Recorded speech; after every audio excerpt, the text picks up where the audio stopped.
पहले मुलायम, फिर प्रियंका और अब बीजेपी के खास हो गए हैं राकेश सचान।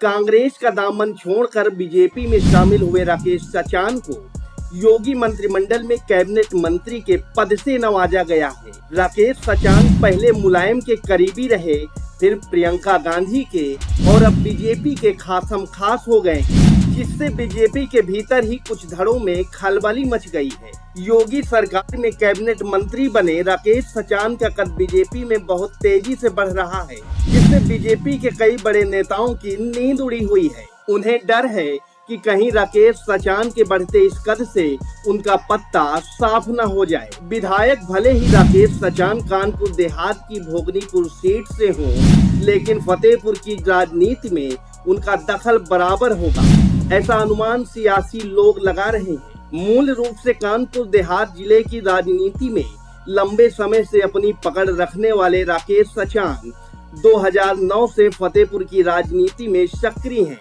2009 का लोकसभा चुनाव उन्होंने समाजवादी पार्टी के टिकट से लड़ा और जीत हासिल की। इसके बाद 2014 में वह दोबारा सपा के टिकट पर फतेहपुर से चुनाव लड़े जरूर, लेकिन उन्हें मोदी लहर में साध्वी निरंजन ज्योति ने चुनाव हरा दिया। फिर 2019 के लोकसभा चुनाव में सपा बसपा गठबंधन हो जाने से फतेहपुर की सीट बसपा के खाते में चली गई और बसपा उम्मीदवार स्वर्गीय सुखदेव वर्मा बने। टिकट कटने से राकेश सचान ने कांग्रेस का दामन थामा और टिकट ले आए। चुनाव में भी उन्हें बुरी तरह से हार का सामना करना पड़ा। इसी बीच 2022 के विधानसभा चुनाव आए, अधिसूचना जारी हुई और सभी पार्टियां अपने प्रत्याशी घोषित करने में जुट गई।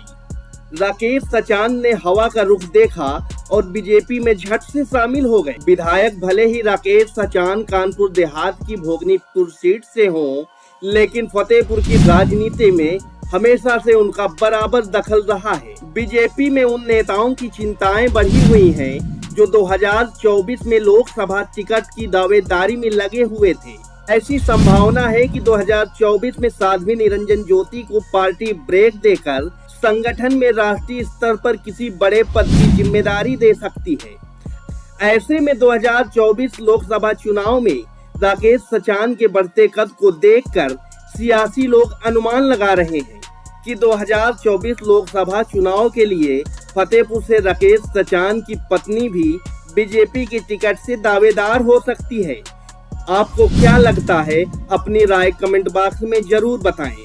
अगर आपको हमारी खबर पसंद आई तो चैनल को लाइक और सब्सक्राइब करना ना भूलें।